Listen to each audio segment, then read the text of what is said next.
Welcome back. Thanks for tuning in. One of the last things I need to do to get this table saw extension nice and level and secure, especially at the far end here, is I need to add two struts. Now these struts are going to fit on the inside of the torsion box, which means they are most likely going to interfere, in this rectangular form anyway, with the cross pieces I have in there. So the easiest thing to do, of course, is to round over the edges. Now, there are two ways I could have done this. First off, I could have just located in the shop somewhere some round object that was roughly the diameter of the kind of round over I wanted, and put it up against, of course, the corners here, and just use a pencil to mark that off, and then take it to the bandsaw and cut them off, and then, of course, just sand them down. It would have been relatively straightforward to do, and it is actually an option, really. But I like jigs because, first off, once I have this made, I can adjust it to pretty much any kind of round over I want. And as this video progresses, you're going to see that this really doesn't take much more time than would have to have gone the other route. And one thing it's going to give me in the end are two struts that are virtually identical as far as roundovers go and length and everything else, which means when I get to the next step, I don't have to be, concerned with which one goes where. So it should hopefully speed that up when I get to that point. So all I'm going to do here is I'm going to take a 1/4 inch bolt and cut off the head. Now, one of the things I forgot, even though this is a metal cutting bandsaw, the blade anyway, these are stainless steel bolts. So as I was starting to cut through this, I was realizing that it is a lot harder. So what I did, instead of cutting all the way through, is I just scored it all the way around, and then I locked the head into a vise and just banged the bolt back and forth until I snapped it off, and of course just sanded after that. Didn't really want to end up dulling my blade.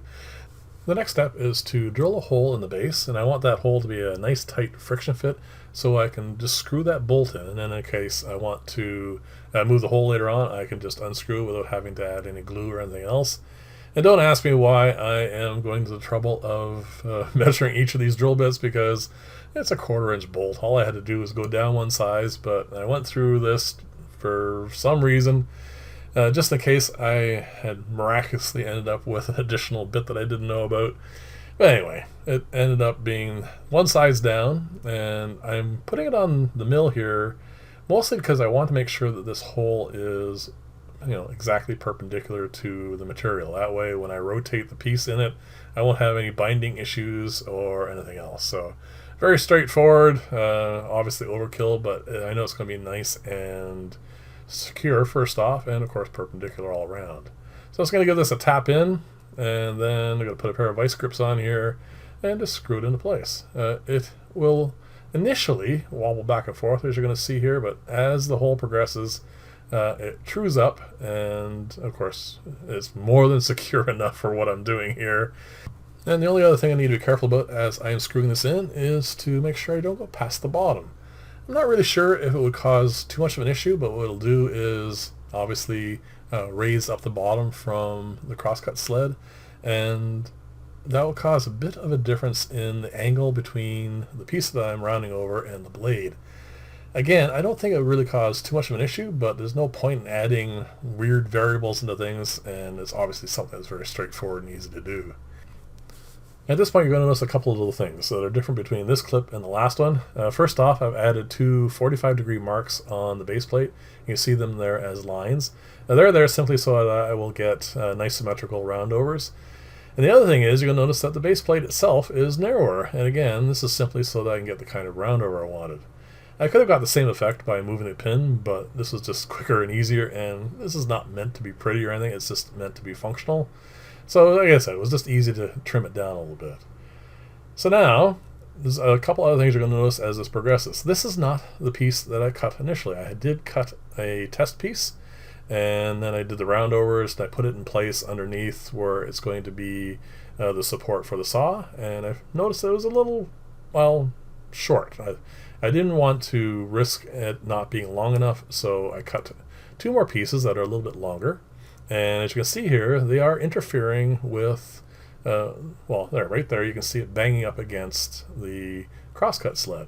Not a problem at all. My first method for getting around that was to trim one side like this, as you can see here. It's very, very easy, by the way, and it goes very, very quickly.